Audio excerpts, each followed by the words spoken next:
I'm trying something different today. Rather than just record this video intro in the basement, here I am outside enjoying one of the last days of warm weather out here.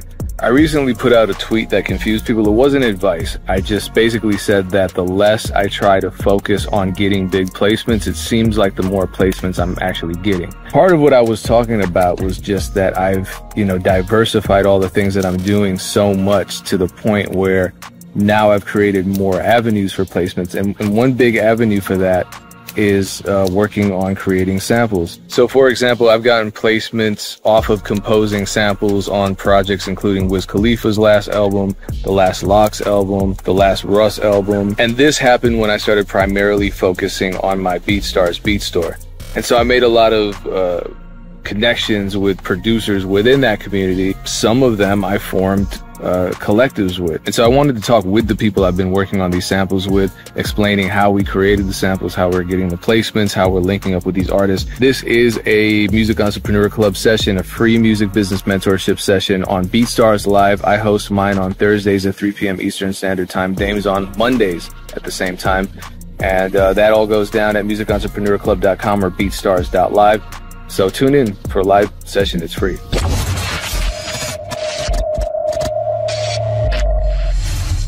Let's be honest, you're not gonna find these videos anywhere else. Why? Because I make them. So it would really help me out if you subscribe. If you've already subscribed, what also really helps is if you like the video and leave a comment. It's hard in the era of clickbait videos on YouTube and negativity in the producer community, and I appreciate your support. Thank you so much.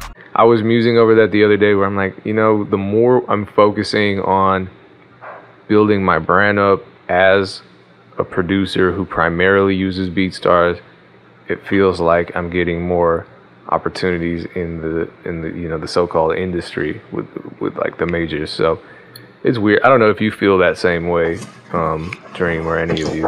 I definitely feel that way. I went through a few years where I was on BeatStars, but at the same time, almost separately, I was kind of doing the industry thing, emailing beats out and doing that whole thing. And I really got limited results doing that, just because I feel like I wasn't focused enough on my own brand to where, I could be comfortable sending beats out and not getting responses because, I'm making money on my, leasing beats or whatever. And I think that gives you just a lot more creative freedom. Like, you don't have to, sometimes I used to get these emails from industry people that just be like the craziest description of beats that you can possibly imagine. Country mixed with salsa with a techno backdrop, and then they'd give you a reference that doesn't sound anything like it. And it's just like, I got tired of doing that. And BeatStars really helped me sort of not have to jump through hoops and kind of be okay if I'm not getting placements. I'm good if I'm not getting placements. Obviously, they're a bonus. And if they come through, that's great. But, I'm kind of not needing that industry money to put bread on the table, which I just think is a massive blessing. Yeah, one interesting thing too, or at least I think it's interesting, is the three of us, myself, Memory, and Pain, we live within about 20 miles of each other, and Dream lives about 2,000 miles away from us. So, but if we could all get together in the same room and create, we would absolutely do that, and we have plans to do that. Obviously, COVID has changed everybody's plans. We were actually talking about that before COVID came, and we still will, but it's like, we're able to collaborate online. We just send stems back and forth, and that's how we get tracks done. So it's great. I mean, the internet, imagine trying to do this if you had to mail tapes or something, or everybody had to have the same tape machine, or if digital audio. I mean, it just wouldn't be possible. I mean, it just wouldn't happen. Yeah. Pretty crazy how easy that has been made, and BeatStars has been great for that too. Yeah. Last time we were all on here, we were talking about the Russ record that we did. Right. And this time we have a couple other records to talk about. So I think for me, the really cool one was working on the Lox album. Right. And that's cool. Well, because Jadakiss is one of my favorite rappers, and then the Lox is just a legendary group. And to have them back, and especially, with the major label machine behind the And also, let me just interject, and the fact that they still sound as good as they always have. Like, I think that's massive too. Mm-hmm. Yeah. Yeah, and it's, you know, they're now with a major again, and you know, it's cool to see this happen because I just worked on the last Public Enemy album, and they're back with Def Jam, which means I'm not probably getting paid for a long time, but it's still cool to see that push behind, you know, a legendary hip hop group making music in 2020. So, with regards to the Lox record, and I'm glad that Memory talked about his history as a choir boy, because this is important. Yes, it is. Yeah, we'll I wouldn't have said it otherwise. It was a foreshadow. Yeah. It was. Anyone who caught that is in for something. As a matter of fact, let's talk about that, because I think we all have our sessions open and we can share exactly what we did to create the beat. The name of the beat is, the name of the song is Come Back. Shout out to Statik Selekta for putting this together. And we, I think, went through a couple different versions of this. This wasn't an easy situation. It wasn't like the Russ record where he just liked it as is and used it. This is different. We went through a couple revisions. So I know I have a few versions, and I'm pretty sure the version, I don't even have the final version on my computer. I think I think I'm the only one that has the final, but we'll talk about why in a minute. But yeah, because you have all the power and influence. Right. Apart from that, no. But yeah, I've got basically the final session, but I think that's the only session I have. Like, I don't have the in-between sessions, because I think you guys did most of the musical work, and I was kind of the guy at the end that kind of just grabbed the ball and ran over the line. I think that's kind of how this one came about. I'll just play you. I don't have any of the drums or anything.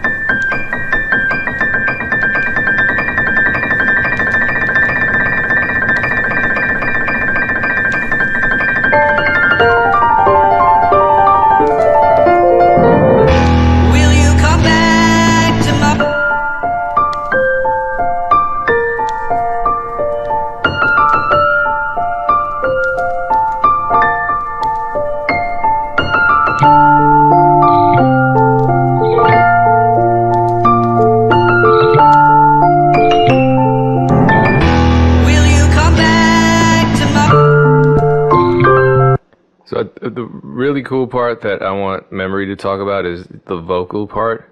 Will you come back? Because if I solo that, will you come back to my...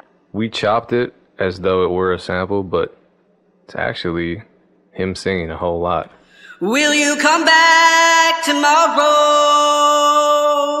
I did a lot of different things. Like, I couldn't figure out what exactly I needed to do to get it to sound just right. So the first thing I did was I tried to sing it really, really slow and then pitch it up 12. So I had this. Will you come back tomorrow? I had no idea. Right? I remember you sending these audio clips to us whilst you were doing it. I was like, what is this? So, but when you speed it up, like, check it out, like, will you come back tomorrow? That's plus 12. Yeah, that's plus 12. Take it all back to sorrow. Okay, so that was too Mickey Mouse, you know, chipmunk, whatever. Like, and that's the biggest issue with trying to recreate vocals. So instead, all I did was I figured out that if I do it down 4, so I had to actually sing it, you know, down 4. And the way I did that was I took the actual sample, and I'm not sure where the part is, but I pitched the whole thing down 4. Like, you know, pitched the entire actual reference that we had down 4. And I sang it over that. Singing over something and trying to still have, like, good inflection is really difficult, you know, because you're trying to listen to one thing.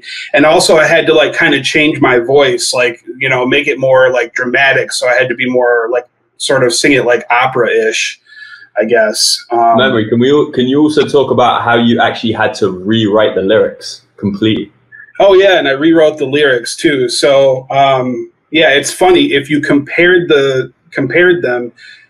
You know, they're like so similar. Like I kept the same, you know, number of syllables and the same, and like matched like the end words so that it still I could still like vocalize those particular pronunciations, or like, because if you sang a different word, it just wouldn't sound the same. So yeah, that was the easiest part actually, because and I forgot to say this before, when someone commented that said I don't like some people don't like to perform live.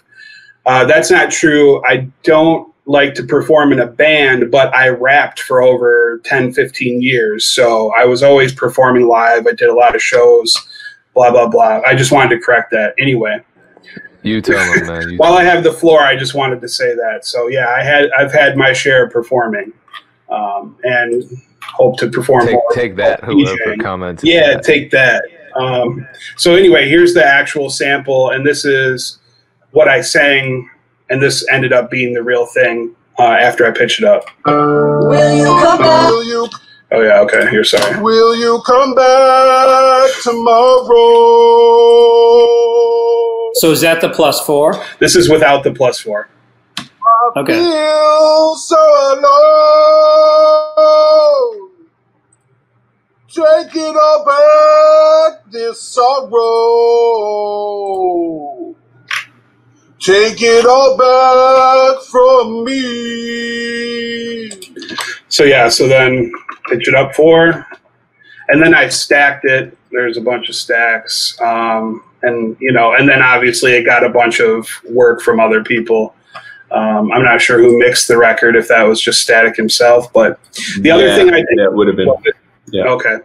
The other thing I did was played this guitar, because if you listen to the outro, that's where like I sing the whole thing, and they have some of my guitar underneath it. So this is kind of what that sounded like. Will you come back tomorrow?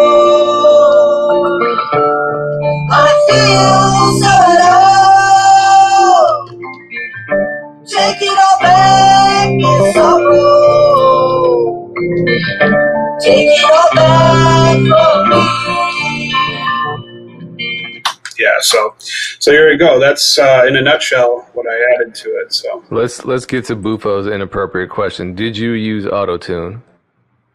No, I did not. There are no effects on my vocals.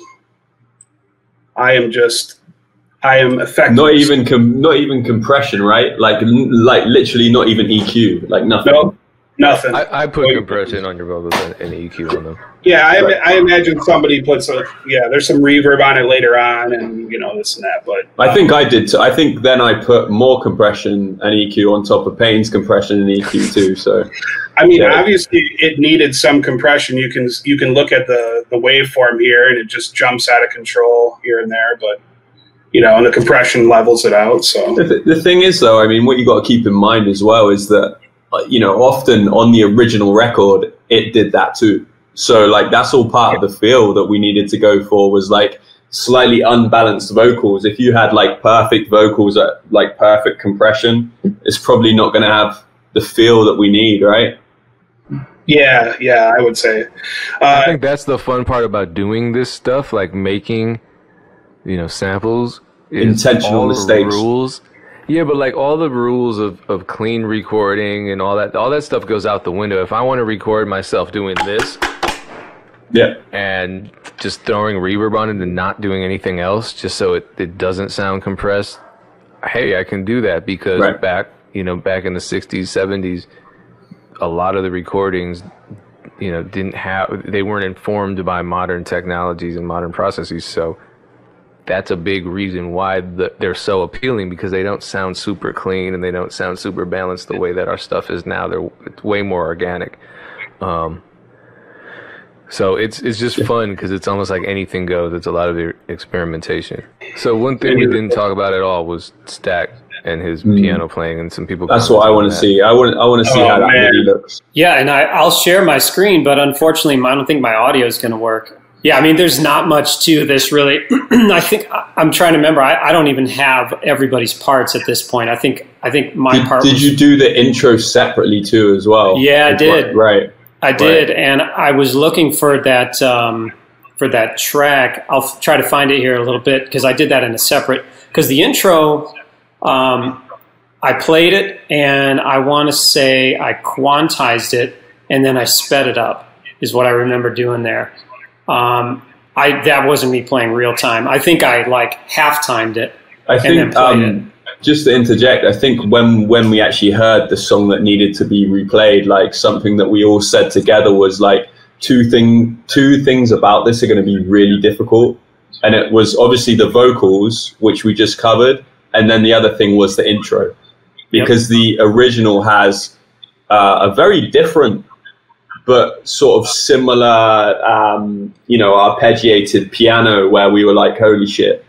So I think, man, lucky we got Stack Trace, because otherwise we would have been like, yeah. Well, and so the funny thing is, I think in the actual record, so the final recording, the master recording, Statik or somebody reversed it, didn't you?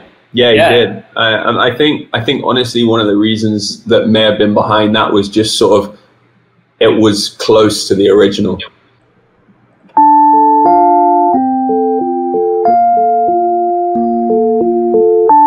So right there, it was there. There's another part later. It's possible you cut out too. So far, so good. Yeah, I cut it out here. You can see. Okay. Yep. Click. Because I thought it sounded cool like this, because there's this slight glitch. It almost sounds like when a record player skips. Listen. So I like that, actually. Yeah. And so I left that in. Let me switch back over so that everyone can hear and not lose their minds. There we go. I think that was it. Like just that Rhodes part, that intro part, and then the main piano high thing, and that was it for my stuff. Yeah. So there's actually a story. I think you guys loosely know this, but Statik Selekta hit me up like on a last minute thing. Like they don't like the main piano. Doesn't have enough energy. Can you guys remember me telling you that? Yeah. And I think it was how like, can I forget? And he was like, but we need something like ASAP. They've only just told me, and they're trying to put it out and sort of get it ready for release. So I actually had to spend the day like coming up with a new main piano line. Yeah, and it was actually simplified, but I understand because I was mad about it. I think we all were a little right, because we loved the original, right? Process. Or at least I did, and then it was kind of like, oh damn, and once you get that first email, it's always like, oh shit, where's this going? I want to talk about something else too, because we're talking about the successful outcomes, like Lox album came out, Russ album came out, and we kind of had a not so successful but also still kind of successful situation recently with the brand new single from Ari Lennox, who's J. Cole's artist. She signed to Dreamville, and she released a song called Chocolate Pomegranate that was produced by Elite, co-produced by us, and that was a real pain. I'm not gonna lie. That was really tough. Really tough. Man, so yeah, Elite hit me because I've been sending beats to Elite for a while now, and we've got a few placements together. So he hit me up for a replay, and it was a tough one. Basically, it was they cleared the sample, so I can talk about it. It's a Roy Ayers sample, and the thing about this sample is it had like this old memory Moog synth line on it, which was like Stack Trace can tell you is just like a crazy line, really crazy line. And Stack Trace got the line, but we couldn't really nail the sound of the synth. So it kind of went in the direction of they used other stuff that we made for the replay over the top of the sample that they had to clear anyway. So we kind of ended up with some additional producer credit, but we unfortunately didn't manage to replay the whole sample. Yeah, so they put us... Ooh, how do I sound right now? You sound fine to me. You sound good. Okay. You sound clear. Right. So there's the other one I'm running through like my studio setup, so I'm running it through my preamp and all that stuff, and this one I'm just using a USB mic. So let me see if I can share my screen. I'll show you, because I was kind of sweating over the hold on, let me make sure. I bet you this isn't. I gotta switch back. I'll play you the piano line because I tried to work on the chords and they were really, really hard chords. I don't know what really tough chords. Well, but who told me that I should? It was you actually, Dream. You told me, yeah, try them out. And I'm like, man, I don't play keys like that. So I'll show you. You've got a good ear though. And I had a good enough ear to know that I probably didn't get it right. So let me switch over and I'll show you what I'm talking about. I've just sent you the piano as well, by the way.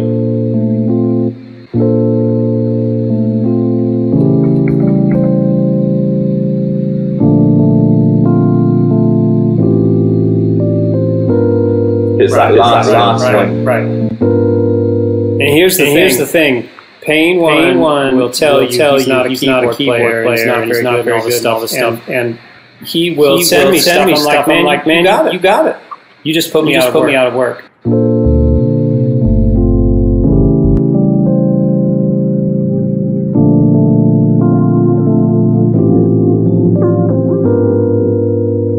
I never heard that.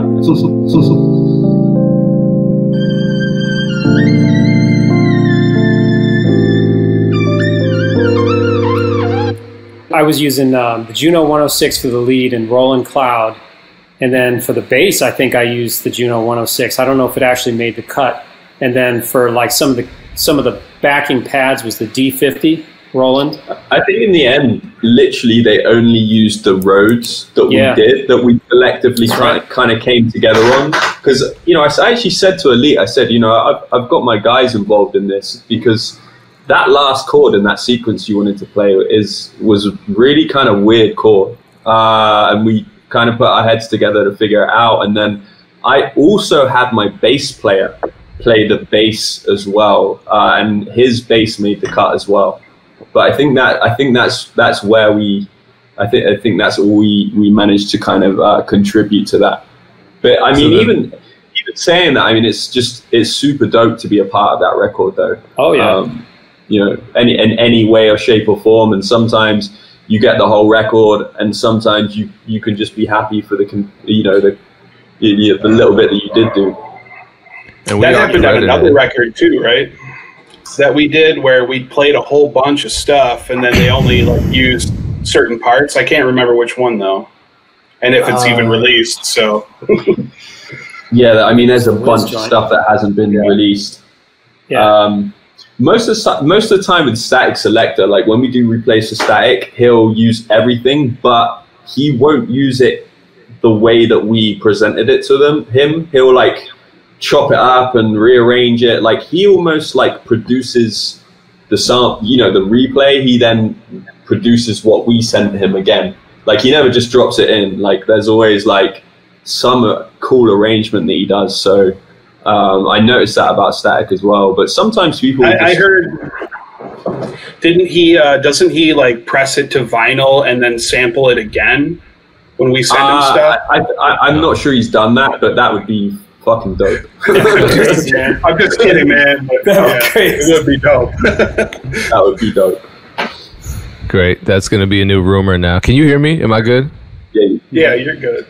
Okay. The USB mic when I don't want to talk about it. Anyway, sorry for the echo throughout.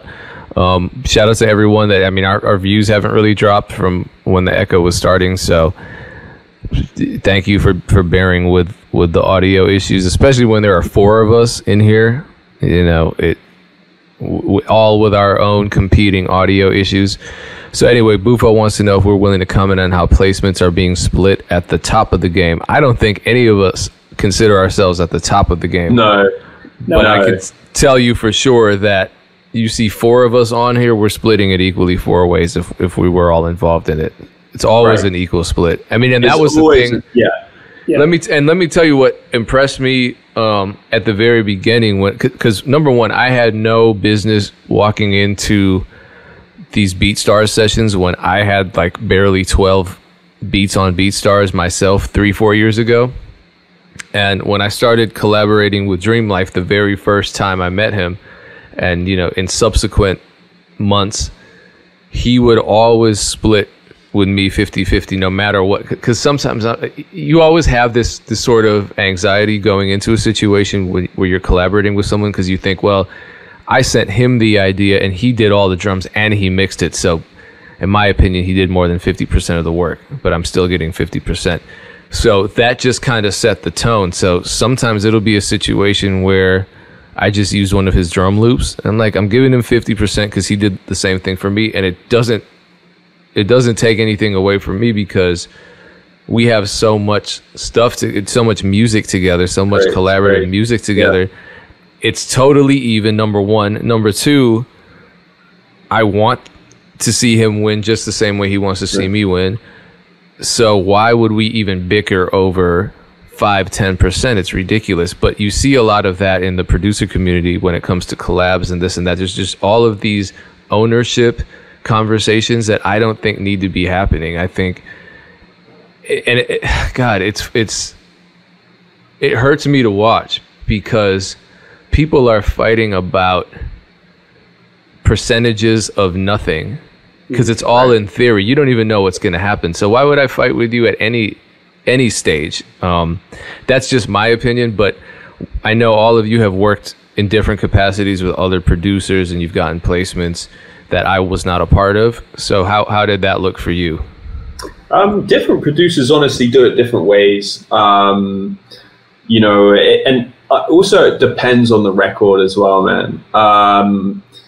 For instance, I'll give you a really good example of a record that I did with Elite, J. Cole's producer. We did a record. I say we did a record. I sent him some samples and he flipped one of those samples and I got a Childish Major placement out of it, which still hasn't dropped. It's on his next album. And he was kind of like, we're going to split everything 50-50.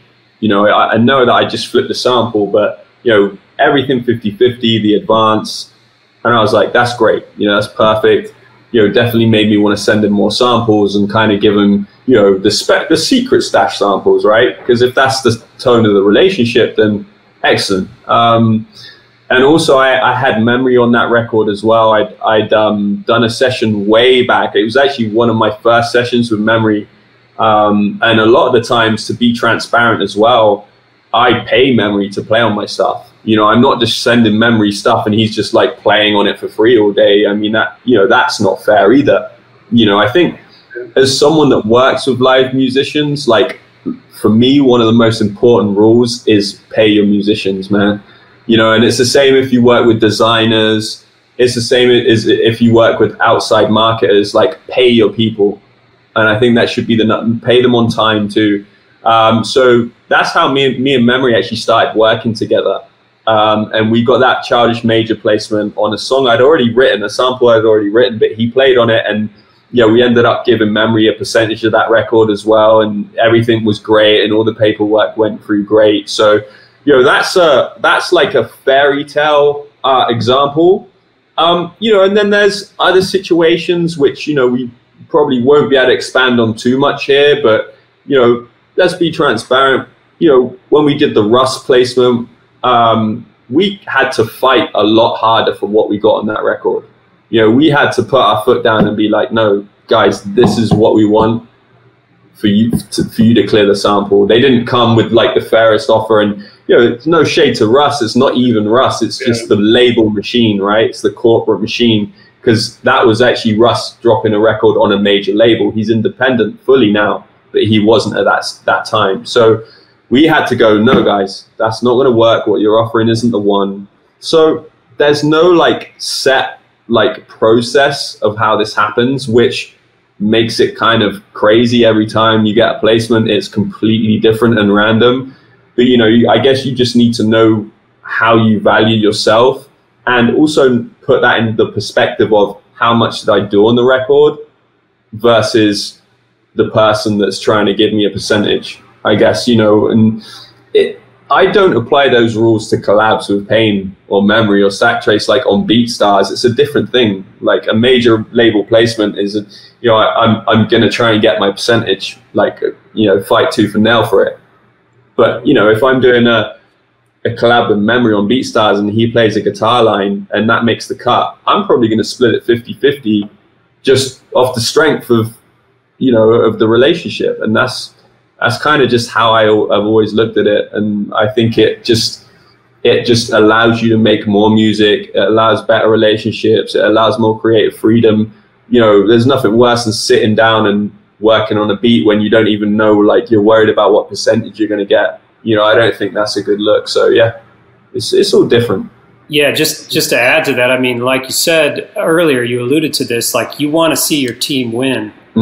And that's really it. Like I learned that the hard way long ago when I was in a band that was asked to do a music video for another artist, and all of my band got to do the video except me. And that was because there wasn't a keyboard part in this song. And, you know, it hurt at first. It's like, man, my entire band is going to be on TV and they're shooting this music video and, you know, they're getting paid and all this, but I'm not. So, you know, this was 15 years ago when that happened. But it's like, I don't care because my team's winning by doing this. So, and, you know, it's just good business to set up splits that way. Because imagine if you, like, just started working with somebody and right from the jump, they're like, oh yeah, man, I want 90% because, you know, I arranged this whole thing. I did this. I did the bass part. It's like, man, come on, you know what? And like Payne was saying, sometimes you're fighting over nothing. Like you don't know what you're going to get. It's not like we're talking about we have guaranteed $1 million here, and right, now you have no idea. Yeah, we have no idea what's coming. So yeah, we got more questions coming. A lot more questions coming in now. Actually, this is a good one from Bad Brad. How long were you all making music before you made your first sale? Good question, man. I mean, my first sale was like $25, so I don't know. On that was, or like that was, you know, it was a good. No, I was a teenager, and some older guys came over and gave me $25 for a beat. Right. Oh, that kind of thing. Okay. I felt so weird. I felt like I was selling heroin or something. It was just so weird to me to be getting paid for that. And $25, you know, so that's a similar. I think that happened. It's a similar story to how I had it. It was an in-person transaction where they gave me cash. Yeah, it's like what? Crazy. I was selling tapes. I came out with an EP in 1993, and we were selling for $5 a pop. And I was DJing and making mixtapes, and I was selling those for $5 a pop. So it was always $5. Was my thing. Yeah.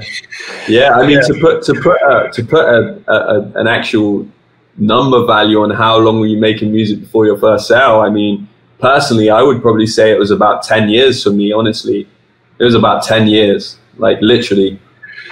Yeah, I guess it depends for me, like what you mean by like what sale, because I was slanging CDs on the street long before I was making beats for people and selling those. So, you know, I think, let's see, like maybe 5 years was the first time, like when I first sold a CD to somebody or something like that, and even thought about selling music. So that's where it started. And then it was like, what, 2009, 2010 Payne, where we got the Young Jeezy placement. Is that right? 2008. 2008. So that's the first time I actually got paid for music I added to a beat. And that was session guitar work. That was something that Payne had me come in and lay down some guitars on a beat that he had made. And, you know, we did that all the time. And then all of a sudden, just, you know, popped off. And Memory, just sorry to interrupt you, man, but I think you've said this to me before, where you said at one point you didn't see your talent on the guitar as like a thing that you could actually use, like you know, to make money with or to, you know, get placements with. I think you kind of like put the guitar in the background for a little bit, didn't you? Yeah, it was always in the background just because I always felt like I wasn't a strong guitar player. I mean, guitar is a funny instrument because most people don't learn it in the classical sense. They don't sit down with an instructor and sight read music until they're just the shit. You know, a lot of people just plunk around on the guitar, they listen to songs, and then they figure it out that way. And that's really how I learned how to play. So, you know, so when it comes to styles, different styles of playing, And especially like if, you know, I was playing punk and metal and things like that. And in the world of hip hop, I kind of had to flip and switch my game up, because then I was started to do more soul and R&B and things like that, which is much more technical. I can't say it's more technical, but at least melodically, I had to know more chords. I had to know how chords fit together better. It was a lot harder to, you know, piece together. And I've learned a lot in the past 10 years now. And it's only in the last 2 years I actually am starting to feel like a stronger guitar player, because of all these sample kits that we've been doing, where we are literally studying different genres of music in order to like produce something that can be utilized by hip hop producers. So totally crazy how it's all skyrocketed once I really started focusing on it. I guess that's something that people don't realize with these packs as well. It's like, we'd love to say that we're just like magically making this out of thin air, but most of these packs have like major sort of influences. You know, we'll be like, okay, you remember that song from, you know, here's a song from like 1969. Listen to those keys. Like, let's do a whole pack with keys like that. Like that's how this happens, man. And I think that's a beautiful thing. You know, I honestly believe no idea is original, and if you can make music inspired, make a whole pack of music inspired off like one keyboard phrase from the 60s or 70s, like that's amazing. Like, and that's kind of what we try to do. Follow along, get the packs when they come out. I think we have something special prepared for November as well. Yeah. And then also shout out your individual social media as well, so everyone can follow you individually. I'll go in the order of Dream Life Memory Stack. Yeah. Dream Life Beats. That's on everything. Memory 608. That's everything. Yeah, and I'm DJ. Oh man, they don't want to see him win. Timing. All right, DJ underscore Stack Trace. He's caught in the Matrix. He moved out to the country, so I guess that's to be expected. Shout out to everyone tuning in. Appreciate all of you. Thank you for the questions. We'll be back on Monday. Dame is hosting his session, same time, same place. Check us out, musicentrepreneur.club.com, thesamplelab.com, beatstars.world. Thank you, everybody. Peace. Peace and love, guys.